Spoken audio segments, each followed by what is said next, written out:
laptop is HDMI point no, madam. So what do we do? Sound at Hello? there. Hello? Earphones ఉన్నాయి madam. Madam note down. Earphones ఉన్నాయి కదా ఇచ్చేసారు. Earphone pin ఉంది కదా మనకి ఇచ్చేసారు.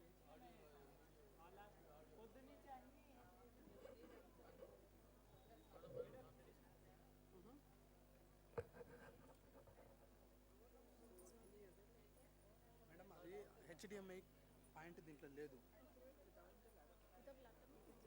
No, I'll just run through the presentation. I'll just read from this.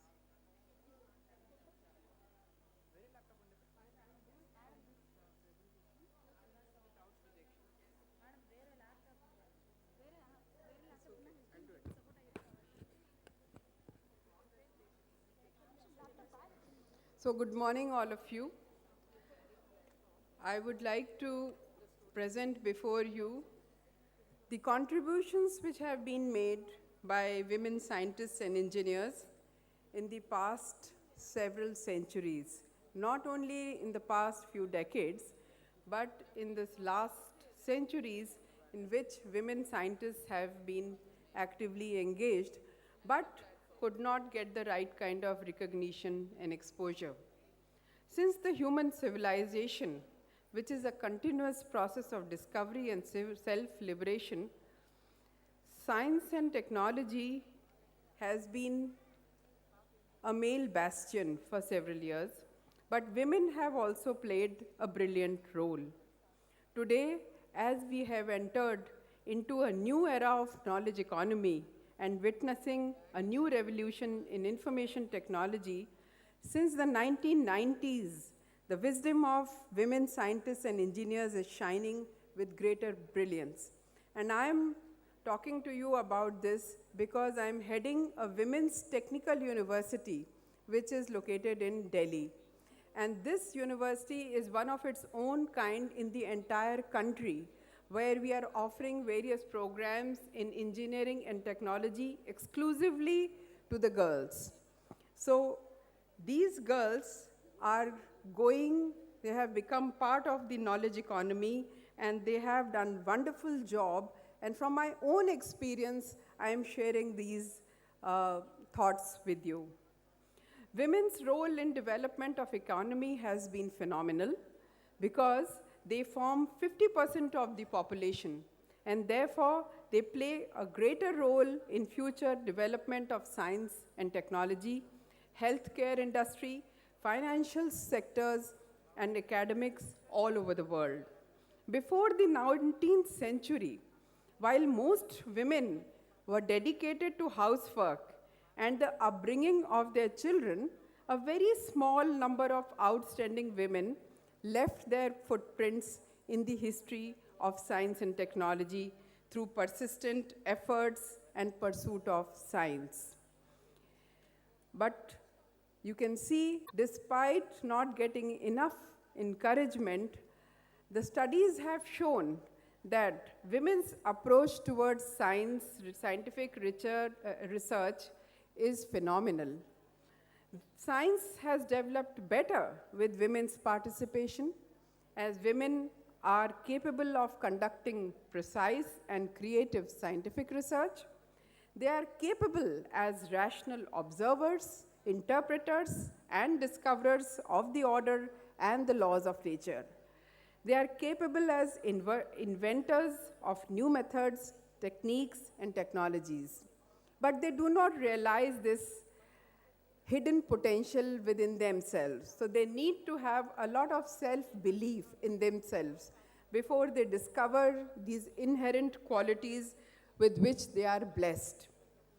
The inherent skills of the women scientists have been seen because they are blessed with remarkable intelligence and creativity, and thus they have their own advantages in making scientific discoveries. Women's inclusion and inclination to pursue harmony and humanism has positive effects on the goals and methodologies of scientific research, making it more sustainable and human. and greater attention paid to the ethics of science and environment, thereby achieving the harmony between man and nature. You will always find when they conduct some kind of a scientific research, they are inclined to follow environment-friendly practices by nature. They try to conserve everything because in their own household, they try to work within limited means. So they are not wasteful by nature, and that is the reason they are able to do sustainable research. And they also respect the planet. So they follow environment-friendly practices.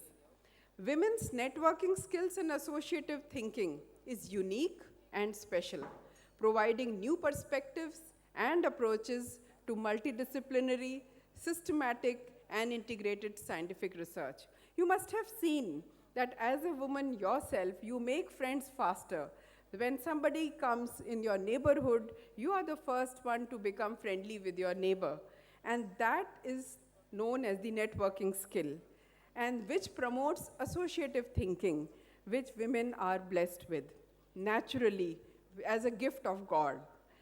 Their patience and carefulness and cleverness enables them to be highly focused on research, helping them carry out experiments meticulously. So these are some of the hidden talents which I would want my female scientists present here or the students present here to recognize within themselves and appreciate them. Women's organizing skill, collaborative behavior, they are extremely helpful in promoting teamwork in scientific research and any other activity undertaken by them at their workplace. I have seen, as a vice chancellor of a technical university, we have 5 departments in our university and 6 different schools of studies. And I have seen that the best managed departments and schools are the ones which are being headed by women. How come it is happening? Maybe their organizing skills, their collaborative behavior and teamwork is better than their male counterparts. So although nobody recognizes these skills, inherent skills within themselves, but it is time that we know what we possess and we know where to go and how to go. In the previous last 2 decades, a new economy has emerged, and we have seen participation of women in the era of knowledge economy, innovation, and we have seen that they have become the driving force. Knowledge, ma'am, can you just so the knowledge-based industries have become the leading industries due to this new economy and knowledge economy. And therefore, due to the physical limitations, demanding work schedule, and harsh working environment, earlier, women could not contribute much in heavy engineering industries. This is what our CM had told us, that since men used to work in the fields and they were physically more powerful, that is why women confined themselves to household chores and household activities.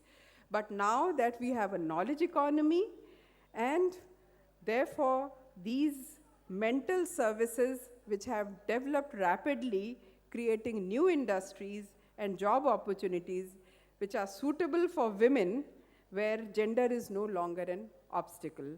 Now that we have IT-related industry, healthcare industry, education, banking sector, that is where mental power is more important than physical power, that now the women have started making a major contribution and they are being recognized for their work. 50% of our population is of women, as you all know, and therefore imparting professional higher technical education to women results in overall development of family and society. The Indian industries and MNCs in my campus, since I represent a women's technical university, They are recruiting women engineers without any gender bias to correct their skewed gender ratio and to improve gender diversity. The participation of women workforce is increasing day by day in engineering, science, and technology. The IT industry has changed the perception about women as major contributor to the economy. Hence, women's participation is essential to the overall economic growth of the country. The World Economic Forum study 2016 shows that India ranks at 105th position among 135 nations in the global gender gap subindex. And India's total workforce is 478 million. Out of this 478 million, only 115 million are women workers, forming 24% of the workforce. The population is 50%, but only 24% are women in the workforce in the organized sector. In unorganized sector, I'm sure the number would be very large. Out of this, only 5% of women are in leadership position, which is a very sad state of affair. Whereas in other countries, globally, 20% women are in leadership position. Can I have some water, please? So what are the challenges? And what stops these women to come and join the formal sector of the workforce? There are dual responsibilities, the challenge of dual responsibilities. As you all know, that the woman has to work at home as well as in her office and workplace. Till mid-management level, women perform really well as they are great team players, sincere and dedicated. However, it has been seen that during these productive years, as they move above the corporate ladder, at their workplace, they have to do dual responsibilities. And these dual responsibilities of taking household responsibility, raising children, having children, rearing them, bearing them, takes a big toll on them. And then they sometimes sacrifice their career to buy peace at home. Women face the challenge of dual responsibility unless they have a strong support system at home. And that is the reason why many a times they call that a woman is like burning a candle, which is burning at both the ends. She has to put in a lot of hard work to prove herself at the workplace, as sometimes she's ridiculed and reprimanded for being a woman and not performing due to her household responsibility. And at home, again, there is a lot of expectation from the family members because she's providing them a lot of support at all the family members at home. So at both the fronts, she has to be active and contributing. But if you want to make some kind of social transformation, it is very important that these women, they consider themselves equal, independent, confident, and creative in their thinking, and they realize their true potential. They need to improve their professional skills and innovation capability by participating in academic exchanges, collaborations.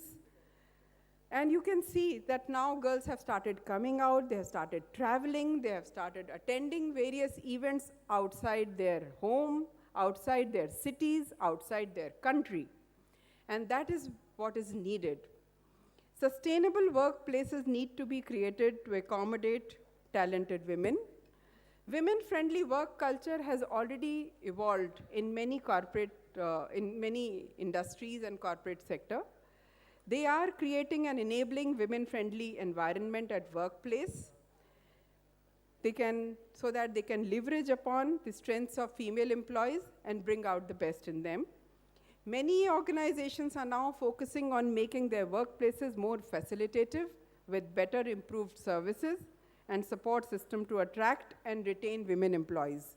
So please do not limit yourselves to your hometown, to your own country. Go out and work, because the world is creating such opportunities for women at workplace so that they can balance their work life. Women should aim to achieve a balance between the roles at home and as well as a technologist, an academician, an entrepreneur, and scientist.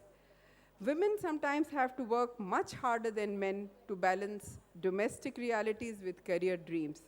New work patterns have emerged in the last decade, which provide flexible timings and work from home options which are emerging, setting women free from strict work schedule and helping them to strike a work-life balance. We are very fortunate that in our country, in our legal and policy framework, women are provided with equal rights and opportunities and wages. But due to household responsibilities, there is a greater challenge for women to devote time and engage themselves in meaningful research, take up full-time corporate jobs, and climb the corporate ladder. And often it is felt that these women, they hit the glass ceiling despite being capable and worthy of leadership role. So as I said, that out of the 24% women which are part of the formal sector workforce, only 5% reach the leadership positions, despite being worthy. Because of the perception of glass ceiling, which is many a times is a self-imposed limitation. The proverbial glass ceiling is sometimes like a mental barrier which comes in the progress of women, and it prevents them to realize their full potential. And I must say, from my own experience, working for the last 35 years in the field of education, administration, and science and research and scientific research, that the glass ceiling is just a perception. This is my personal experience, and by observing so many fellow colleagues. Don't limit yourself with this proverbial glass ceiling. And women, if they have the talent, determination, they must rise above this perception. The women for whom their work is a passion, they are able to strike a work-life balance and forge ahead. If women exhibit enthusiasm, zeal, and passion to be good at work, then people forget the gender bias and the glass ceiling shatters. The women who never adopt this self-defecting belief in glass ceiling are the ones who make it to the top in their chosen vocation, whether it is academics, politics, business, finance, scientific research, or technical innovation.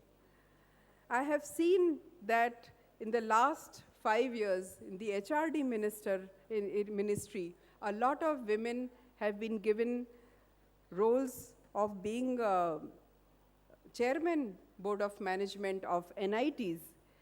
Like we have Kumud Srinivasan, who's president of Intel India. She has been nominated as chairman board of management of prestigious NIT Trichy.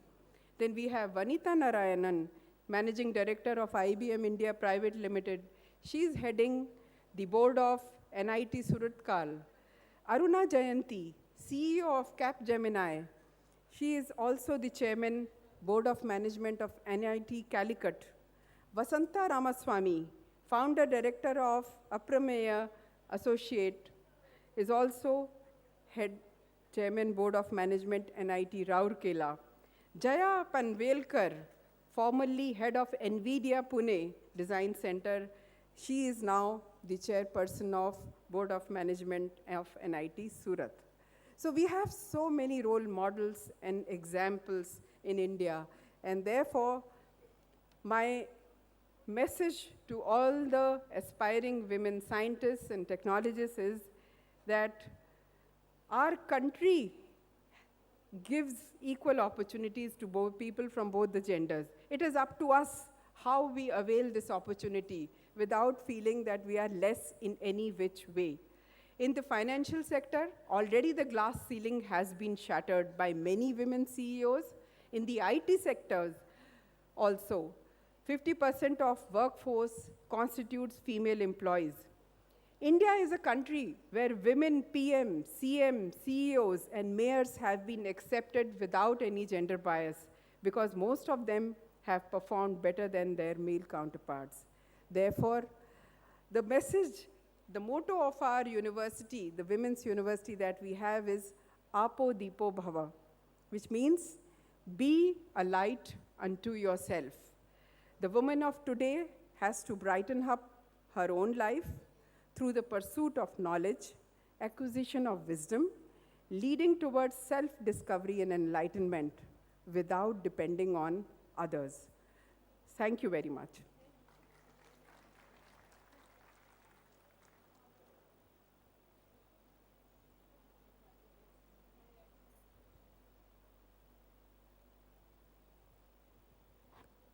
Thank you, Madam Dr. Anupur Prakash, for her valuable and inspiring speech. I now request Professor H.S. Savitri Garu from Indian Institute of Science to come on to the dais and deliver your valuable and inspiring speech.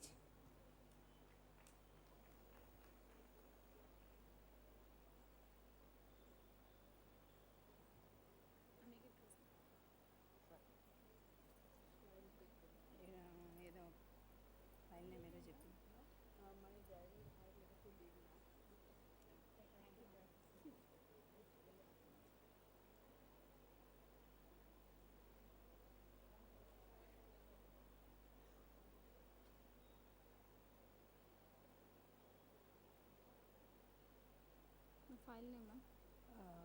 It is WSC. 2016. Yes. It's not come there.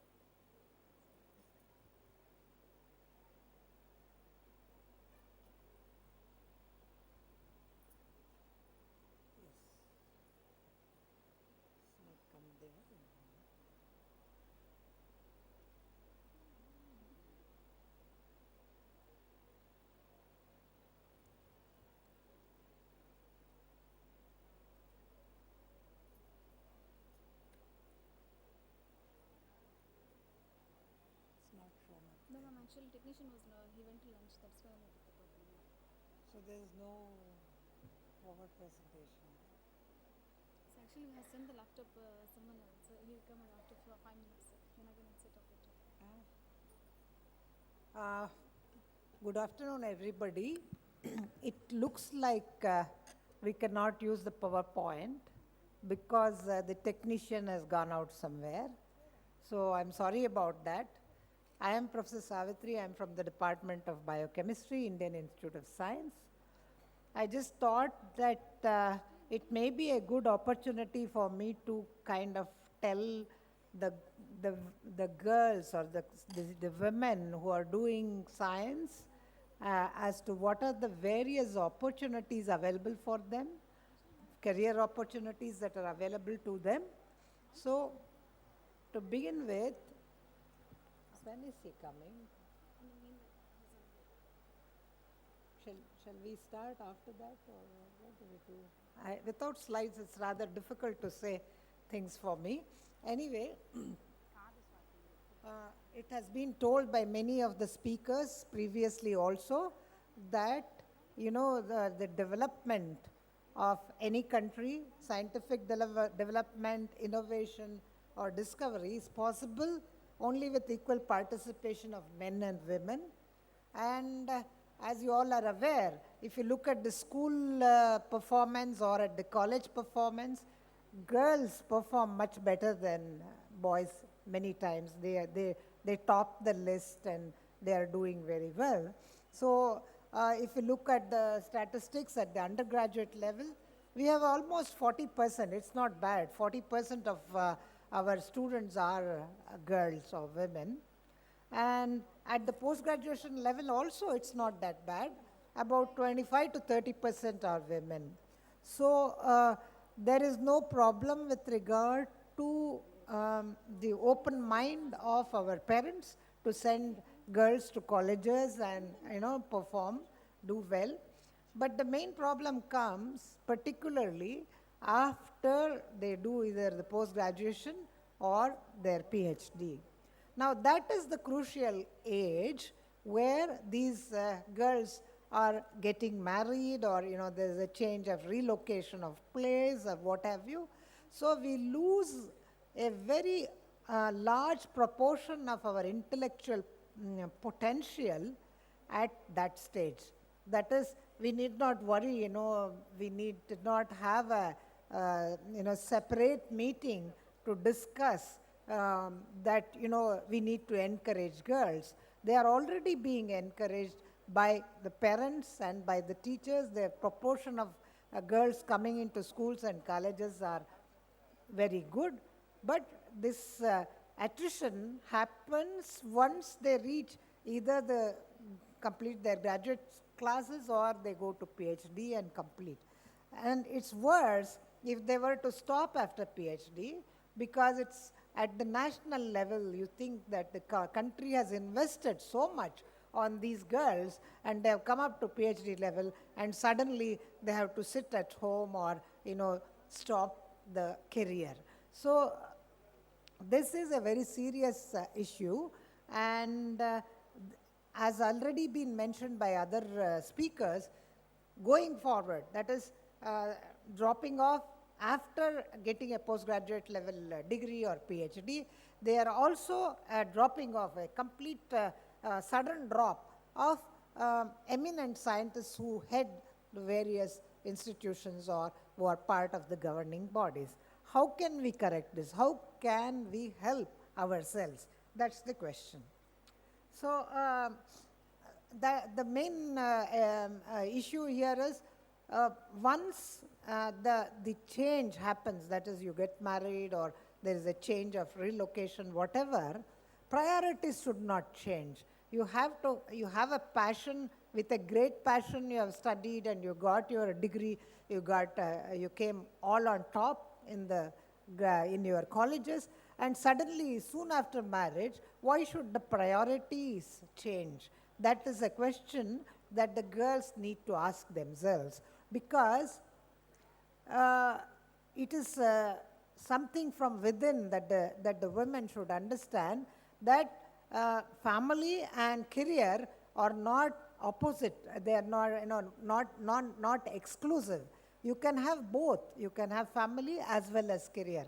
How can you balance this? How can you make sure that you give enough priority to the family as well as to the career is something that every woman has to introspect and think for herself. I do not think any number of talks like this can help. The individual has to decide, do I need to be just a housewife looking after the children, or do I have a potential to develop my own career, and how do I pursue it? These are the questions that they have to ask themselves.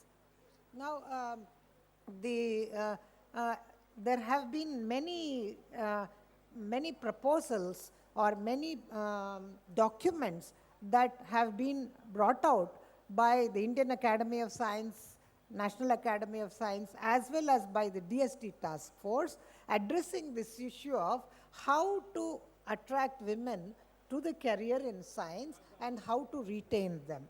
Now, based on this, in 2003, Government of India policy was drawn for empowerment of women in science and technology and ensure equal opportunity for both. Now, in 2003, this program called Kiran was begun, where it is meant for, the mandate of Kiran was to provide a platform for women scientists of the country for advancement of their own scientific career. This is particularly true, as I said, sometimes the break in career is inevitable because you have relocated yourself to another place where the husband is working, or you have an ailing parent you were looking after, so you had a break in career. So, but that should not be, I mean, we could, the Department of Science and Technology has brought in very nice schemes under the Kiran, where there are opportunities for girls to come back to mainstream or basic bench level research if they come up with a innovative project on their own, and if they have a mentor in a particular institution. So the two things that are important is, if you have had a break in career and you want to come back to science, if you can go to an institution, research institution near the place where you are, and if you are able to find a mentor and a place for work, and then you have to think a project of your own, then, that's why it's called mentor. You are this women scientist projects are meant for making women independent investigators and developing their own projects, and this has gone on very well, and there have been and the age limit also is very high, 27 to 50 years.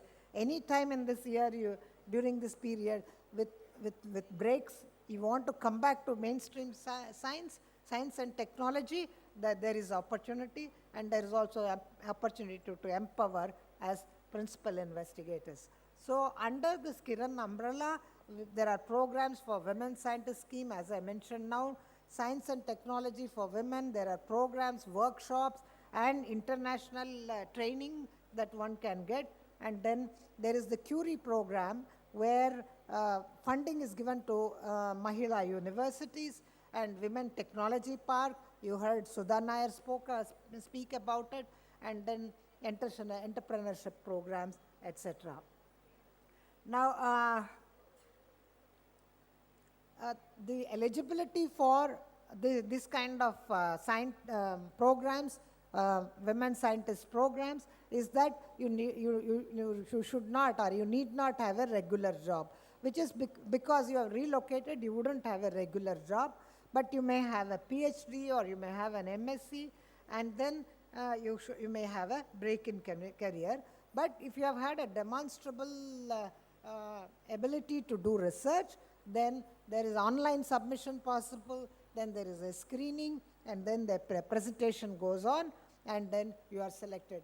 Believe me, this selection committee for life sciences meets every 2 months to clear more than 100 such proposals, and their selection rate is only 15%. That shows that more and more girls are making use of this schemes, and it has improved a lot. I was the chair for this committee for about 5 years or 10 years. Now it has gone, I hear that it's going even better, and more very well planned proposals are coming for approval.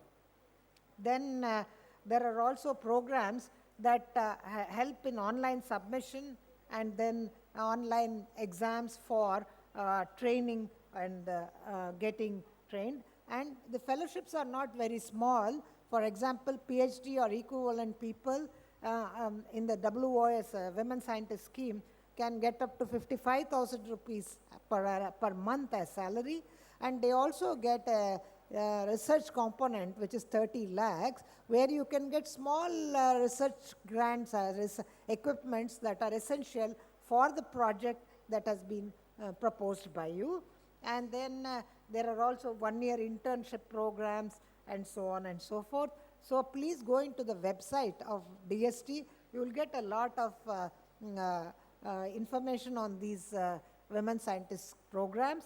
And then these are given not to just one discipline: physical and mathematical sciences, chemical sciences, life sciences, earth and atmospheric sciences, engineering sciences. All these branches, women are allowed to apply.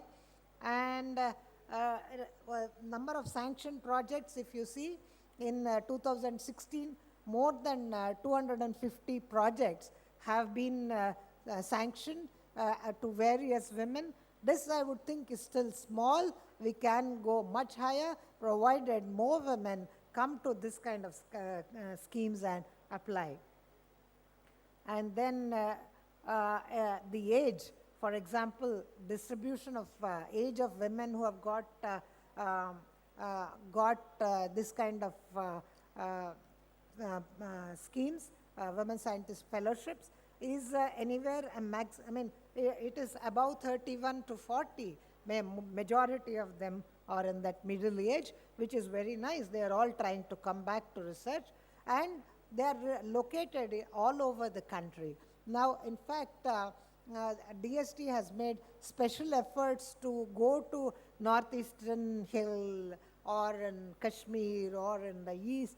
All these programs are held in all parts of the country to sensitize women to take up and come back to mainstream science and come back and start working in various research. See, the limit is you.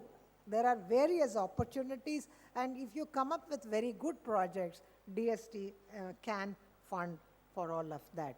And in fact, there is another program called Women Scientist Scheme B, where is a technology or a skill developed is to be transferred at grassroots level. Now here, this is not like doing innovative or your own research, but you can, for example, found some simple way of doing things, or imparting technology or imparting skills to grassroots level. If you come up with a good program for a particular village or particular district, it will be funded by DST. So that, for example, now we have lot of these technical apps coming on mobiles, both for health purposes, for agriculture purposes, or for banking systems and all. If it's kind of social work, if women want to take up this challenge of educating the rural class of how to use this digital world, it would be funded by DST, for example, under the Women Scientist B scheme. So there are two things. One is basic science or science research, original research in various aspects of various branches of science that the DST can fund. There are also technology transfer or skill transfer to various grassroots levels that are also funded by DST. And then there is another Women Scientist Scheme C, where we provide, the DST provides opportunity for self-employment. In that case, if you don't have a skill, you want to develop the skill, there are various training programs that DST puts out. For example, 405 women scientists were trained in I&PR, and 136 have been qualified and registered as patent agents, and they all have, 168 of them are working in different law and patent firms and so on. So you can empower yourself by going through the training that DST is giving, and then you may find a job suitable. So the main purpose of all these women scientist schemes is empowering women, that is break the break. That is, once you have had a break, it doesn't mean it has to be stopped. You can always come back, and 35% of the women scientists have succeeded in coming back to regular employment among those who have taken these schemes. And some of them, there is also an opportunity that once this project is over, you can reapply and it is given a second time. So it can go on up to the age of 60. So one may not fear that, oh, I don't have a permanent position.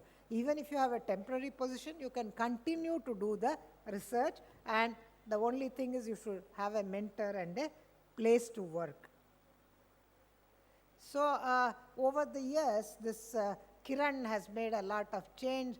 There's a holistic approach. There is regular revision of emoluments, enhanced age limit, online submission system, opening new avenues, etc. Another thing. Under the Curie program, as I said, women universities are specially funded by DST for improvement of their infrastructure. Avinash Lingam Women University, Banastali University, STD Women University, Sri Padmavati Mahila University of Tirupati, Karnataka Women University, and Mother Teresa University. All these universities have been funded by DST under the Curie program. And then the technology park, there have been technology parks instituted all over the country for women technology parks in various aspects, sectors of agriculture, horticulture, post-harvesting technologies, health sanitation, technology-driven driven activities, textile and handloom technologies, natural resource management, energy conservation, livestock management, aquaculture. All these are various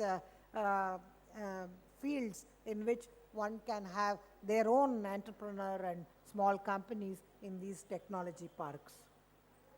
So they are located all over the country, as I mentioned, and the special efforts are being made to show that they are distributed all over the country.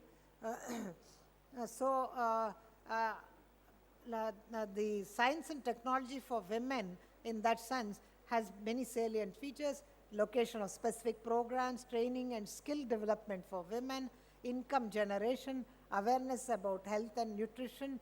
All these are aspects that women can, by themselves, self-help and under the NGO and scientist groups. And it has led to a lot of achievements, inception of more than 10,000 projects sponsored by states and union territories are in place now, and more than 600 technologies have been developed by women, and 45% of these projects are funded so far under the scheme and have covered training of women to upgrade their traditional skills and to provide training in new and non-traditional areas. So there is also programs for entrepreneurship development, and women are being trained to become leaders in these entrepreneurship programs. And there is also capacity building programs in which not only DST, all the academies, INSA, NASI, and Indian Academy of Science, they are conducting sensitization workshop all over in terms of, at school level, at college level, at postgraduate level, everywhere. Inspirational lectures are being given so that the women also learn to self-respect themselves and have confidence in their capabilities, that they can do not only simple management at home, but they can manage various companies, or they can themselves be very leaders of science. Now there is another new scheme that has been introduced by DST, which is called the mobility scheme. That is, if you are already in one place and you had this women scientist scheme program, and then you had to relocate because of some other reason, there is a possibility, a provision of taking your project to another institution and continuing there. So these are various efforts that are being made by the Government of India to include all women in various sectors, and to make sure that we get as much opportunity. The only thing now is for us to rise and make use of all these opportunities. And in addition to DST, DBT has also some biocare, biotechnology, career development, reorientation programs, and then you can apply for them and get grants. And UGC also has postdoctoral fellowships specially for women, and there are certain awards that are given specially for women. So in other words, there is a lot of encouragement. Our government is doing whatever possible to encourage girls and women to come up, but it is all in us to make use of this. And finally, I would like to say that there is a standing committee that has been reconstituted in the year 2015 for promoting women in science. I happen to be the chair of that committee. The mandate of that is to see that make endeavors for creating gender enabling environment in science and technology institution, recommend special measures to ensure growth of women in science, recommend programs designed specifically for fostering, utilizing, and supporting women in science, and monitoring periodically implementation of various recommendations. So you are welcome to think about these, and if you have any suggestions or any policy changes that the government can make to improve the quality of work and quality of environment for women, I would be most happy to listen to you from that. Finally, I would just like to say that in the year 2016, the budget for the entire program that I listed to you was only 60 crore. If you think of the various individuals who have, hundreds of crores, thousands of crores, who are earning in and who are doing very well in the country, one other suggestion would be for them to come forward and donate some funds for these kinds of very useful activities of the government. And also, I would urge the government also to increase the budget so that we may do better. And, I said only 250 projects. I would look forward to a time when we are funding more than 2,000 projects of that kind. For a country like India, 250 is rather small. If the funding is good, I am sure we would be able to fund many more women and encourage them to become independent investigators. Thank you. No, but this is hopeless. No, all the things I have to just. So they got the slides now in time for Neeta. So I think you will hear some signs from her. Yeah.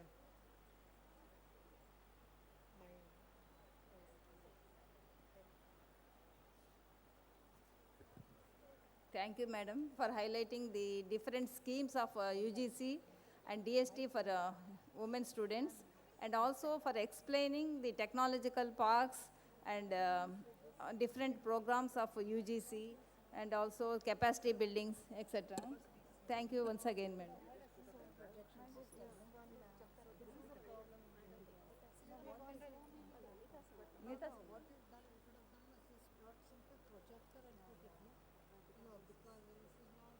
I now request Mrs. Neeta Singh, Professor of Biochemistry from Hindu Hospital, from HAM, to deliver her valuable message.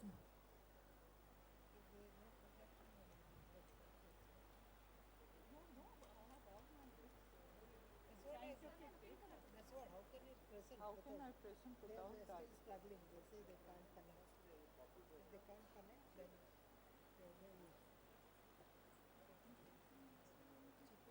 Let me just see for a minute if they can connect the computer, because mine says classical science, which I'm going to present.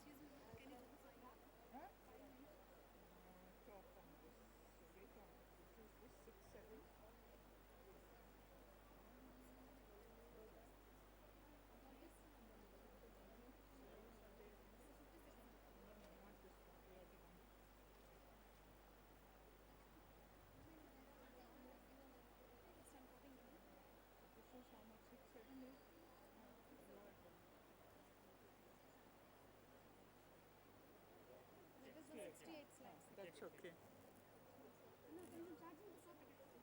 Okay, okay. Should I remove this?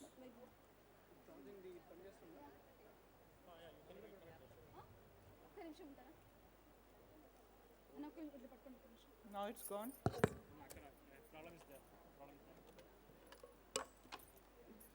పైనుంచి ఇట్లా తీస్తే పైకి అతను చెప్తాను.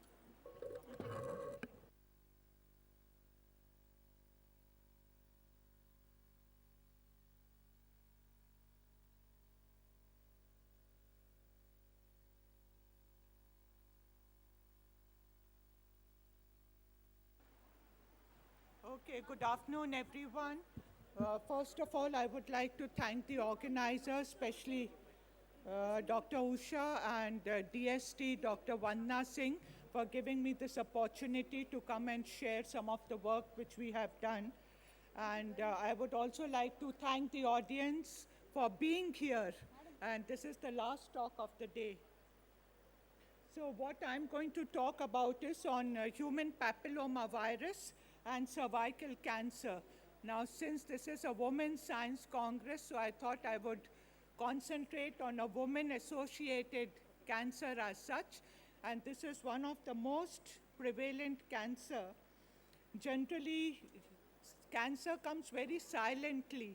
So we say cancer is a disease which does not knock before it enters the body as such.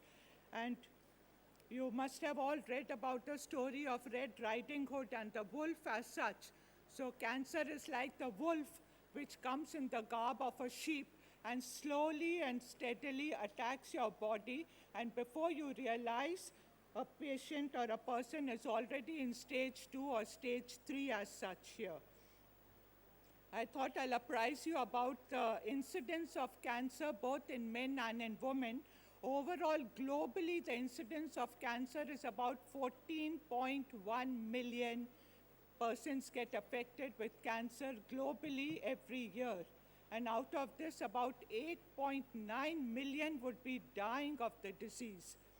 As far as India is concerned, in men, the most prevalent cancer, that is lung cancer, as you can see it in the blue bars, and majority of these would be dying of the disease. See, the red bar is equal to the blue bar as such. And the second most prevalent cancer in India, that is the oral cancer. This is most of the cancer, I would say about 80-85% is because of environmental factors, because of our lifestyle and so on. So here, this cancer, like oral cancer, this is mainly associated to tobacco, chewing tobacco, smoking tobacco, or even taking betel nut and that supari.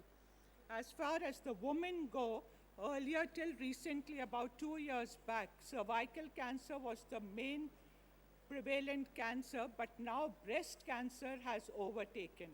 Whereas abroad, you will see that breast cancer, this is the most prevalent cancer. So even in India, all these metros, these are catching up with breast cancer here. And I'm essentially going to concentrate on cervical cancer, where we've done a lot of work on this. So the incidence rate of all cancers in India, that's about 92.4 per 1 lakh population.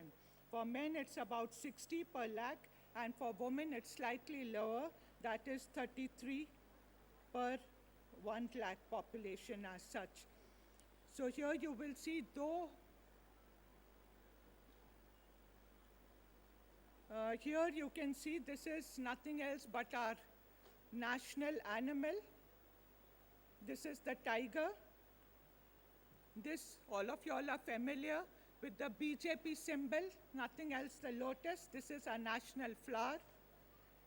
And our national bird, that is nothing else but the peacock.